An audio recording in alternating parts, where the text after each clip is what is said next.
Alors, je reprends donc mon montage là que nous avons réalisé et on va établir le schéma équivalent. Alors, le schéma équivalent, toujours, allez sur votre schéma, ici, base, émetteur, collecteur. La base, elle est là.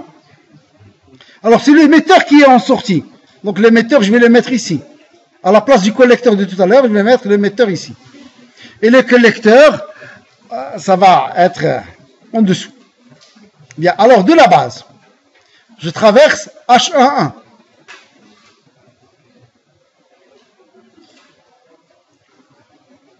Et de H11, en fait, on arrive à ce montage après plusieurs manipulations. Ce que je vous demande, donc avant de faire ça, faites le schéma en dynamique, comme on l'avait fait lors d'une séance, le schéma en dynamique, et après vous passez à ça. Sinon, vous allez avoir des difficultés. Vous n'avez pas suffisamment d'expérience pour passer directement. Donc alors là, je vais sur l'émetteur,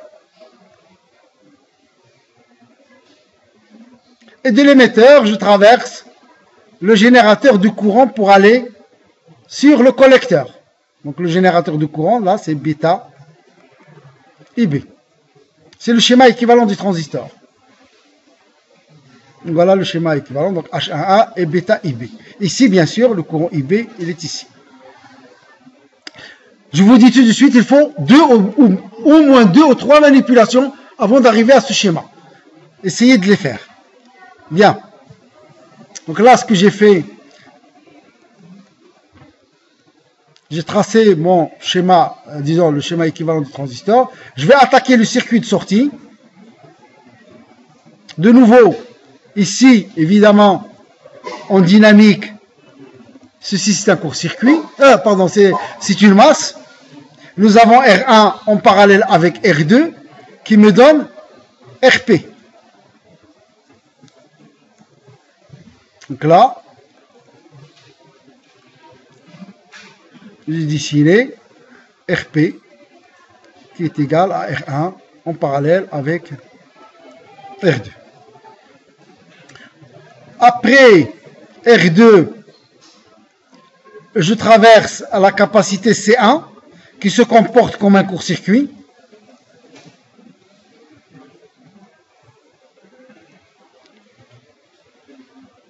J'ai le courant IE qui rentre. Donc là, il faut que j'ai fini, j'ai oublié de ne pas le mettre ici. Donc, et après, je traverse la résistance RG.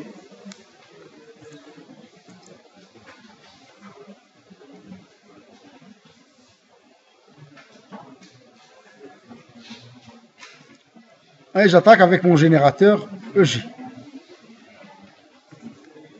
Ça, c'est pour le circuit d'entrée. Pour le circuit de sortie, donc la capacité CC se comporte comme un court-circuit et qui va court-circuiter la résistance RC. Autrement dit, le collecteur va être relié directement à la masse. CC, c'est un court-circuit, donc le point C en dynamique, il est directement relié à la masse. Donc ici, j'ai donc mon collecteur. De l'émetteur, je traverse la résistance RE et je vais à la masse.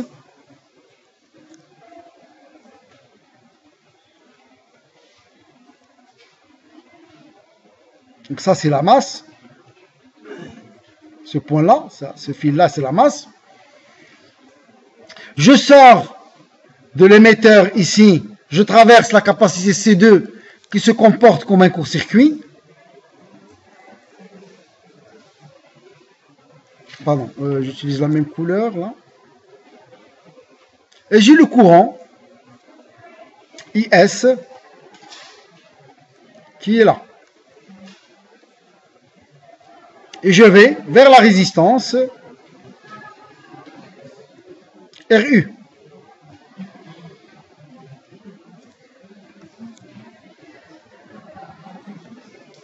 Donc j'ai épuisé tout. J'ai oublié de barrer celui-là. J'ai épuisé tous mes composants.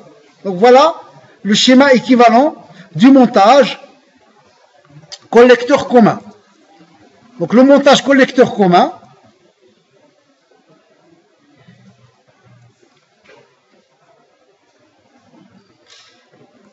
on l'appelle aussi l'ampli suiveur. Porte ce nom. Enfin, si vous entendez amplificateur suiveur, ça veut dire c'est donc un collecteur commun. Pourquoi collecteur commun? Eh bien, sur le schéma équivalent, vous observez que le collecteur, il va à la masse, il est commun au circuit de sortie.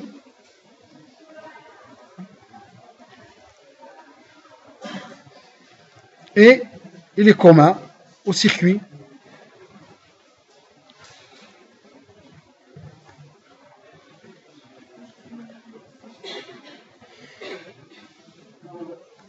d'entrée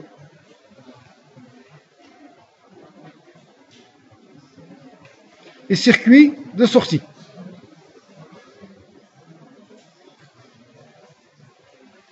Voilà. Je ne vais pas refaire tous les calculs, on ne finira jamais. Je vais juste vous donner les résultats et vous essayez de les faire chez vous. Donc là, on reprend notre schéma ici de tout à l'heure. Le gain en tension AV est égal à VS sur VE. Donc VS, c'est ici.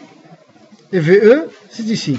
VS, voilà, excusez-moi. Là, j'ai repris le télécope. VS est égal à RU IS. Donc vous avez le courant IS est égal à bêta IB plus VS sur RE. Vous avez la tension VS, il se trouve là aussi.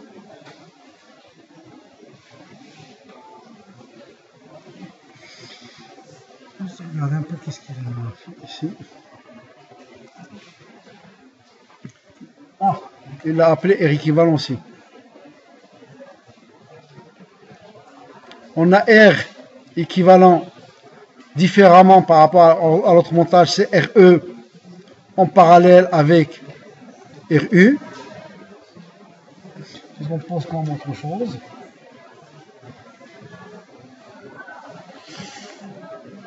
Alors la tension VE, c'est entre ce point-là et ce point-là, c'est la même qu'ici. La tension ici. Donc c'est la tension au bord de H11 plus la tension au bord de RE. Donc VE est égal à H11 IB plus VS. Donc vous appliquez les lois des nœuds, les lois des mailles, pour arriver à avoir un AV qui serait égal à R équivalent. Décidément aujourd'hui, je suis en cours, vous m'appelez plus tard.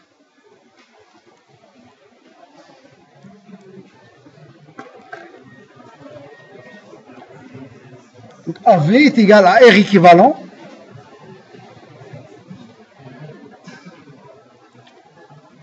sur H11 plus bêta R équivalent.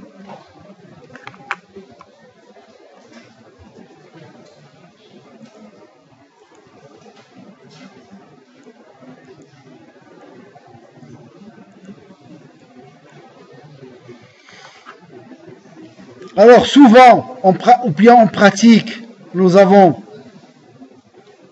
bêta R équivalent est très supérieur à H11, ce qui va nous donner un gain AV est égal à peu près 1. Alors, deux choses importantes pour le montage suiveur ou pour le montage collecteur commun. Premièrement, il n'y a pas d'inversion de phase. Le signe moins n'existe plus dans les formules. Et la deuxième chose, c'est que le gain AV égale à A, ça veut dire que VS est égal à VE. Vous avez le duplicata. Vous allez me dire quel est l'intérêt du montage, il n'amplifie pas. L'intérêt du montage, c'est surtout au niveau des impédances, comme on va le voir tout de suite. Donc, au niveau gain de tension, pas grand chose à dire. Il n'est pas intéressant ce montage. Vous ne pouvez pas l'utiliser pour faire de l'amplification en tension. Son impédance d'entrée, ZE, qui est égal à VE sur IE. Donc vous appliquez la loi des mailles, IE il est là. VE c'est ici, IE qui se partage entre RP, H11 et RE. Et là, cette impédance RE, ZE est égal à donc, RP en parallèle avec H11 plus bêta RE. Donc H11 souvent négligeable devant bêta RE, RP souvent c'est une grande résistance, bêta RE c'est grand, ce qui va nous donner une impédance ZE grande, même voire très grande. Quand je dis ça, ça veut dire de l'ordre de 100 kg à 1 mégohm. C'est ça ce que ça veut dire. Le gain en courant, AI, qui est égal à IS sur IE. Là aussi, on applique les lois des... C'est un circuit classique. On peut appliquer le point diviseur du courant et les lois de l'électrocinétique. Et là, on trouve que ce gain en courant est égal à bêta RE RP. Ça ressemble assez au montage émetteur commun sur RU plus RE facteur de RP plus H11 plus bêta R équivalent.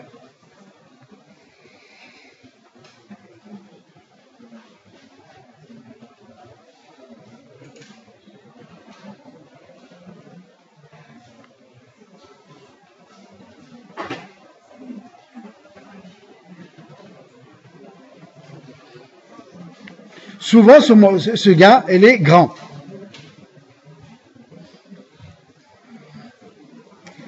Ce qui m'intéresse, surtout pour vous, tout ça c'est simple, c'est l'impédance de sortie. C'est ça qui est intéressant à voir. C'est un autre montage. Donc, en ce qui concerne l'impédance de sortie, donc je reprends mon montage. Donc, j'ai la base ici, le collecteur, et puis l'émetteur à ce niveau-là.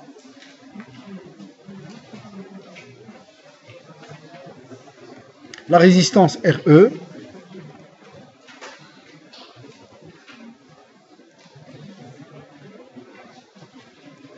La résistance RP.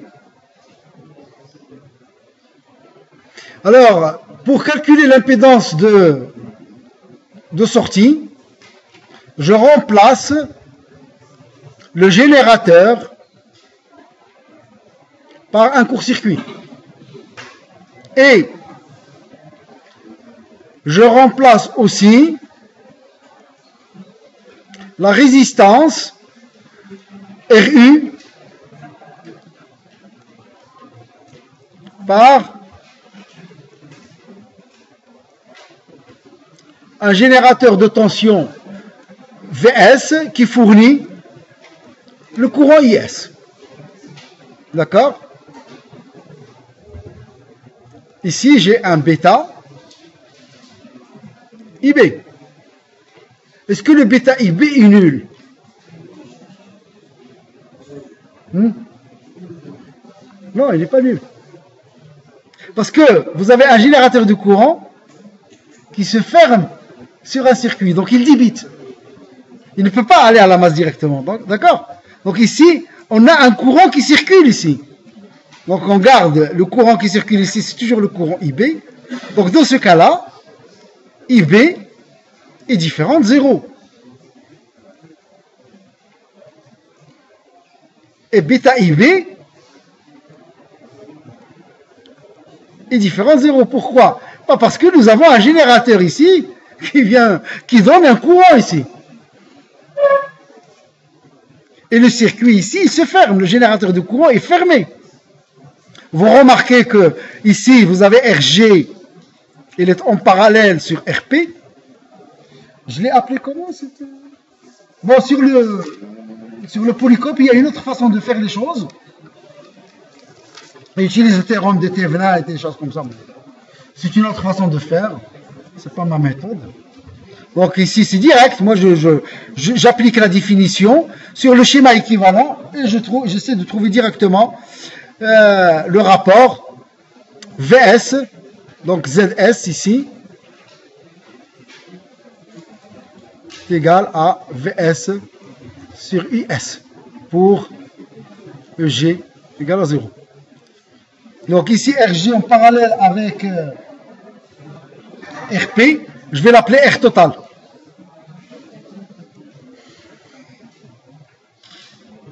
Et donc, IS,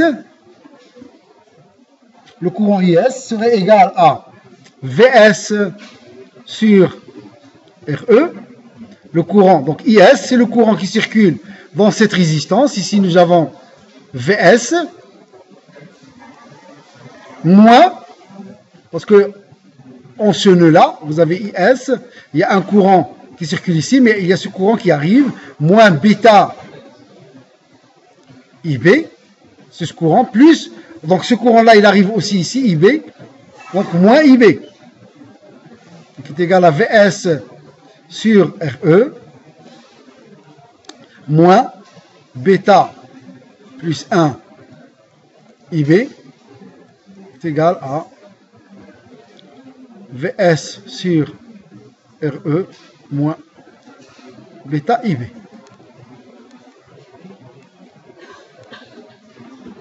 Et IB est égal à le courant IB ici, qui circule à ce niveau-là, à VS. Vous remarquez, VS, il se trouve ici. La tension ici, c'est la même. Hein? C'est toujours VS. Donc, alors le courant IB qui circule ici, donc il circule dans cette résistance et il circule dans RG en parallèle avec RP. Donc IB est égal à VS sur H11 plus R total.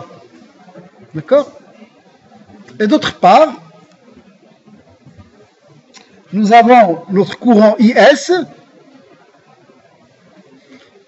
on cherche VS sur IS. Hein. Il faut exprimer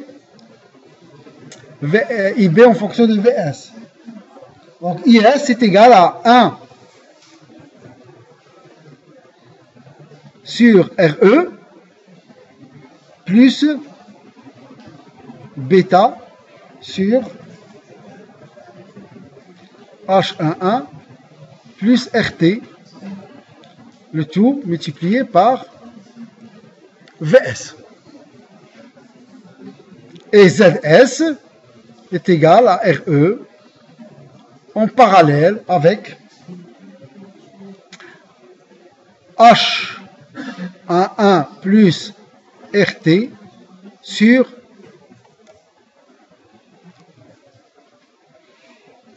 bêta.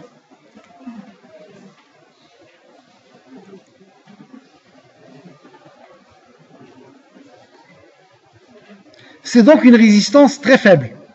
C'est H11 plus RT sur bêta, qui est en parallèle avec RE. Ce terme-là, il est faible, car il est divisé par bêta. Donc ZS, c'est une résistance très faible. Du coup, nous avons l'amplificateur suiveur, il a une impédance d'entrée très grande, une impédance de sortie très faible.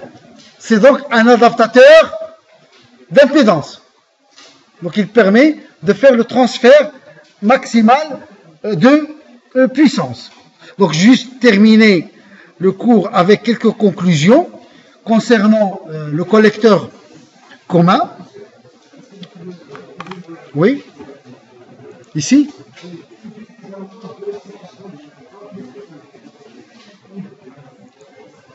IB. Oui.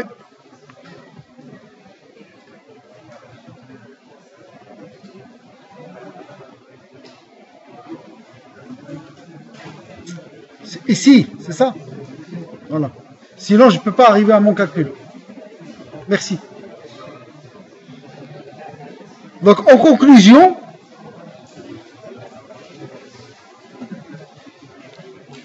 on peut dire que le gain en tension est pratiquement égal à l'unité, c'est-à-dire 1.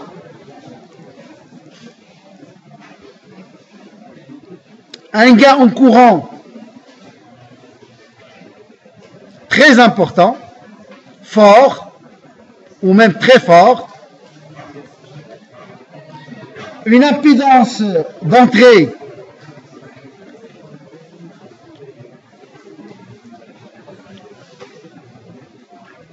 élevée, une impédance de sortie très faible.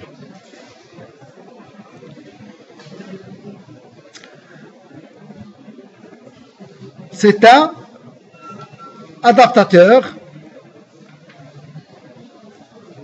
d'impédance.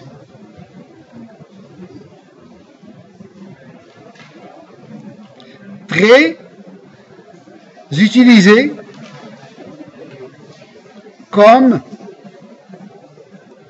étage amplificateur de sortie.